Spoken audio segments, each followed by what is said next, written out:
2025 সালের এসএসসি পরীক্ষার্থীদের জন্য কিছু কথা বলতে চাই। দীর্ঘদিন পড়ার অভিজ্ঞতা থেকে কিছু টিপস অ্যান্ড ট্রিক্স নিয়ে আজকে আলোচনা করব। যারা 2025 সালের এসএসসি পরীক্ষার্থী, তোমাদের প্রি-টেস্ট পরীক্ষা মেবি আগামী মাসের, মানে এটা চলে সেপ্টেম্বর অক্টোবর মাসের 15 থেকে 20 তারিখের মধ্যে থেকে শুরু হবে, কারণ মাঝখানে পূজার বন্ধ আছে। পূজার বন্ধের পরে কিন্তু 18 থেকে 20 তারিখের মধ্যে তোমাদের প্রি-টেস্ট পরীক্ষা শুরু হবে, এবং এরপরেই এবং 1 মাস কিংবা 1.5 মাস, সর্বোচ্চ 2 মাস পরেই কিন্তু তোমাদের ফাইনাল টেস্ট পরীক্ষা শুরু হবে। তো আমি যদি সংক্ষেপে তোমাদের একটু বলি, একটু যদি ডেডলাইনটা বলি, তোমাদের পরীক্ষার ওভারঅল ডেডলাইনটা সেটা হচ্ছে তোমাদের অক্টোবরের মাঝামাঝি সময় বা শেষের দিকে হচ্ছে তোমাদের প্রি টেস্ট পরীক্ষা হবে, আর নভেম্বরের বা ডিসেম্বর এই সময়টাতে হচ্ছে তোমাদের টেস্ট পরীক্ষা হবে, এবং তোমাদের ফাইনাল পরীক্ষা হবে এপ্রিলে, মানে 2025 সালের এপ্রিলে। তো 2025 সালের যদি এপ্রিলে তোমাদের এসএসসি পরীক্ষা হয়, 2025 সালের এসএসসি পরীক্ষা হয়, সেক্ষেত্রে তোমাদের হাতে আছে সর্বোচ্চ 6 মাস, অর্থাৎ অক্টোবর, নভেম্বর, ডিসেম্বর, জানুয়ারি, ফেব্রুয়ারি, মার্চ, এই 6 মাস কিন্তু তোমার হাতে সময় আছে। এখানে 6 মাস তুমি কীভাবে কাজে লাগাইলে তুমি তোমার লক্ষ্যমানে এগোতে পারবা, কিংবা গোল্ডেন এ+, কিংবা এ+, কিংবা বোর্ড টপার পর্যন্ত হতে পারবা, সেই বিষয়গুলো নিয়ে আজকে আলোচনা করবো। তো বিশেষ করে আমরা যে ভুলটা করি, পরীক্ষার আগে পড়ার একটা বিষয় থাকে, এবং এই কলেজের পরীক্ষাগুলোকে কেন্দ্র করে একটা পড়ার অভিজ্ঞতা থেকে আমি দেখছি আমার স্টুডেন্টদের মধ্যে যে অনেকে সামনে একটা প্রি-টেস্ট পরীক্ষা হবে, প্রি-টেস্ট পরীক্ষার প্রিপারেশন নিচ্ছে, বা সাময়িক একটা পরীক্ষা হবে, সেই পরীক্ষার প্রিপারেশন নিচ্ছে। আসলে এইভাবে করলে ভালো রেজাল্ট করা অনেকটা কষ্টকর হয়ে যায় বা দুঃসাধ্য হয়ে যায়। আমাদের অবশ্যই প্রথম থেকে, যখনই আমরা ফার্স্ট ইয়ারে কলেজে ভর্তি হয়েছি, তখন থেকে আমাদের অবশ্যই টার্গেটটা উচিত যে আমরা এসএসসি পরীক্ষার জন্য প্রিপারেশন নিচ্ছি বা এসএসসি পরীক্ষার জন্য পড়াশোনা করছি। সেক্ষেত্রে অবশ্যই আমাদের একটা বিষয় মাথা রেখে পড়াশোনা করতে হবে যে এখনও সময় আছে, এখনও প্রায় 6 মাস সময়ে আসলে অনেক কিছুই করা যায়। তো এই 6 মাস অবশ্যই আমাদের টার্গেট রাখতে হবে যে আমরা এসএসসির জন্য প্রিপারেশন নিচ্ছি, not only for the pre test and test exam, but also the final exam. আমরা কিন্তু ফাইনাল এক্সামের জন্যই পড়াশোনা করবো এখন থেকে, যে সময়টুকু আছে। টেস্ট পরীক্ষা অটোমেটিক আমাদের প্রিপারেশন হয়ে যাবে। টেস্ট পরীক্ষার জন্য আলাদা করে কোনো প্রিপারেশন বা কলেজের সাজেশনের বিষয়গুলো ফলো করা উচিত না, দরকার নেই। শুধুমাত্র তোমাদের ফাইনাল পরীক্ষার প্রিপারেশনটা নেওয়া উচিত। ফাইনাল পরীক্ষার প্রিপারেশন নিলে কিন্তু প্রি টেস্টের প্রিপারেশন, টেস্টের প্রিপারেশন এবং আদার্স যে প্রিপারেশন কলেজের পরীক্ষাগুলো হয়, সাময়িক পরীক্ষা, সেগুলো প্রিপারেশন অটোমেটিক হয়ে যায়। তাহলে কীভাবে ফাইনাল পরীক্ষার প্রিপারেশন নিলে আমি বোর্ড টপার হতে পারবো, কিংবা ভালো একটা মার্কস ক্যারি করতে পারবো, কিংবা আমি গোল্ডেন এ+ পেতে পারবো, সেই কথাটাই আজকে বলবো।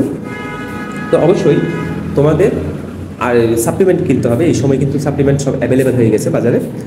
যে কোনো সিরিজের একটা হোক, লেকচার হোক, পাঞ্জাবি, যে কোনো সিরিজের একটা সাপ্লিমেন্ট সেট তোমরা নিয়ে ফেলবা। কারণ অনেকে টেস্ট পরীক্ষার পরেই কিন্তু সাপ্লিমেন্ট বা টেস্ট পেপার কিনে। তো যদি কেউ যদি সাপ্লিমেন্ট কিনে, পরে টেস্ট পেপার কেনার প্রয়োজন হয় না।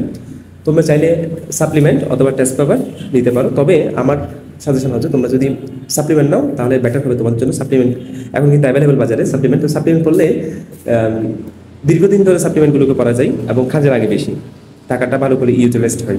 তা এখন বিষয়টা হচ্ছে, তুমি যদি সাপ্লিমেন্ট হোক, লেকচার কিংবা পাঞ্জাবি, যার যে সিরিজ ভালো লাগে, এক সেট সাপ্লিমেন্ট নিয়ে নিবা। সাপ্লিমেন্ট নিয়ে 18 থেকে 24 সালে যে বোর্ডগুলো আছে, যে বোর্ডগুলোতে পরীক্ষা হয়েছে বা পরীক্ষা আসছে, 18 থেকে 24 সালের এসএসসি পরীক্ষার প্রশ্নগুলো, সকল বোর্ডের, চিটাগাং, ঢাকা, সব বোর্ডের প্রশ্নগুলোকে তোমাকে আগে ভালো করে ক্ল্যারিফাই করতে হবে বা বুঝতে হবে। এই কাজটা তুমি করার পরে তোমার সেকেন্ড কাজ হচ্ছে, বিগত বছরের প্রশ্নটা আমার শেষ, 18 থেকে 24 আমরা বিগত বছরের প্রশ্ন পড়ে নিলাম। সরি, আমি লিখবে দুঃখিত আওয়াজের জন্য। এবং আমরা তো পড়ে নিলাম যে 18 থেকে 24 বোর্ড পড়ে নিলাম। 18 থেকে 24 বোর্ড কোয়েশনগুলো পড়ার পরে আমাদের দ্বিতীয় কাজ হচ্ছে মেন বই থেকে, অর্থাৎ আমাদের যে মেন বইগুলো আছে, বাংলা, আইসিটি, আমরা যে প্রকাশনী বইগুলো কিনেছি আর কি, বাংলা তো একটাই আইসিটি কর্তৃক বই থাকে, আদার্স যে বইগুলো আছে সেই বইগুলো থেকে কিন্তু ওই যে বিগত বছরের যে জায়গা থেকে প্রশ্ন আসছে, যে টপিকগুলো থেকে প্রশ্ন আসছে, যে অধ্যায়গুলো থেকে প্রশ্ন আসছে, সেই অধ্যায়গুলো সিলেক্ট করে মেন বই থেকে ভালো করে পড়াশোনা করা। কারণ মেন বইয়ের কোনো বিকল্প নাই। বিশেষ করে বাংলাটা মেন বইয়ের কোনো বিকল্পই নাই। মেন বই যদি না পড়ো, তাহলে বোর্ড কোয়েশন পরে আসলে অত কিছু খাবার দেওয়া যায় না। বোর্ড কোয়েশন পরে এক সময় এক জিনিসগুলো আসে। তো সেজন্য আমাদের বোর্ড কোয়েশন অবশ্যই করতে হবে। বোর্ড কোয়েশন পরে আমরা একটা ওভারঅল ধারণা পাবো কি আসে, কি আসে না, কোন জায়গা থেকে বেশি আসে, কোন অধ্যায় থেকে বেশি আসে, কোন অধ্যায় থেকে কম আসে, কোন অধ্যায় থেকে একদমই ম্যাথ আসে না বা প্রশ্ন আসে না।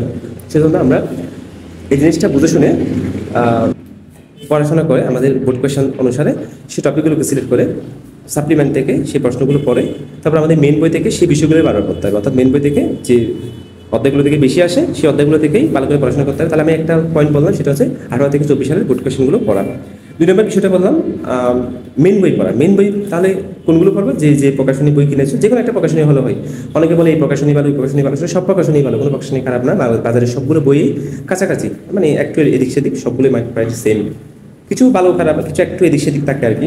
তবে আমরা যে কোনো একটা প্রকাশনী বললেই হলো, কারণ আমাদের বোর্ড কোয়েশ্চেন পড়তেছি বিগত বছরের বোর্ড। তো বিগত বছরের বোর্ড কোয়েশ্চেন পড়ার পরে আমাদের ওই মেন বই থেকে ওই অধ্যায়গুলো পড়ার হচ্ছে দ্বিতীয় স্টেপ। তাহলে 1 নম্বর স্টেপ হলো 18 থেকে 24 সালে বোর্ড পড়া। 2 নম্বর স্টেপ হচ্ছে মেন বই থেকে সেই টপিকগুলো বারবার পড়া। 3 নম্বর স্টেপ আমি আসি। 3 নম্বর স্টেপটা হচ্ছে পরীক্ষা দেওয়া।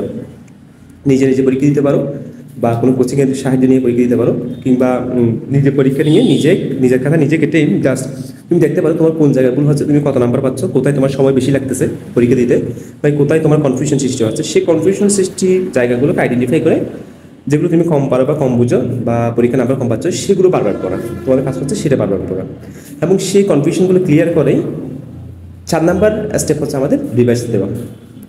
তাহলে 4 নাম্বার স্টেপ কি? রিভাইজ দেওয়া। তাহলে আমি যদি ফার্স্ট থেকে আবার একটু বলি, 1 নাম্বার 18 থেকে 24 সালে বোর্ড কোয়েশ্চেনগুলো পড়া। 2 নাম্বার হচ্ছে মেইন বই থেকে যে প্রশ্নগুলো আসছে 18 থেকে 24 সালে, যে টপিক থেকে প্রশ্ন হয়েছে, এমসিকিউ হয়েছে, সিকিউ হয়েছে, সেই টপিকগুলো মেইন বই থেকে ভালো করে পড়া। 3 নাম্বার স্টেপ হচ্ছে পরীক্ষা দেওয়া, বেশি বেশি নিজেকে যাচাই করা, কম সময়ের মধ্যে চেষ্টা করা, এবং হচ্ছে তোমার যে সমস্যা ভুলগুলো হচ্ছে সেই ভুলগুলো ক্ল্যারিফাই করে সেগুলো বোঝার চেষ্টা করা, কেন ভুল হচ্ছে, কোন জায়গায় সমস্যা, এবং সেগুলোতে বেশি সময় দেওয়া। এবং 4 নাম্বার স্টেপ হচ্ছে মডেল টেস্ট পরীক্ষা দেওয়ার পরে রিভিশন দেওয়া, অর্থাৎ রিভিশন দেওয়া, বারবার রিভিশন দেওয়া, এক জিনিস বারবার রিভিশন দেওয়া। অনেকে বলে যে আমি একটা টপিক শেষ, আমি আর রিভিশন দিতে আমি তো পারি। আসলে তুমি যদি 2 দিন না পড়ো, বা 1 সপ্তাহ না পড়ো, 5 দিন না পড়ো, 1 মাস না পড়ো, দেখবে সেগুলো ভুলে গেছে। যতদিন পর্যন্ত পরীক্ষা না হয় ততদিন পর্যন্ত তোমার এই বিষয়টাই ফলো করতে হবে। কোন বিষয়টা? এই যে বললাম রিভিশনের মধ্যেই রাখতে হবে। পরীক্ষা শেষ, তারপর বাদ দাও ভিন্ন বিষয়। এভাবে করে তুমি যদি এই 6 মাস, আগামী 6 মাস পড়ো, তাহলে তোমার যে কাঙ্ক্ষিত স্বপ্ন বা লক্ষ্য A+ বা গোল্ডেন A+, কিংবা তুমি যদি চাও যে বোর্ড টপার হবা, ইজ পসিবল ফর ইউ। এই টপিকগুলো যদি, এই সাজেশনসগুলো যদি ফলো করে তুমি যদি আজকে থেকে সে কাজগুলো শুরু করো, সেভাবে পড়া শুরু করো, তোমার রেজাল্ট অভাবনীয় হবে। ধন্যবাদ সবাইকে।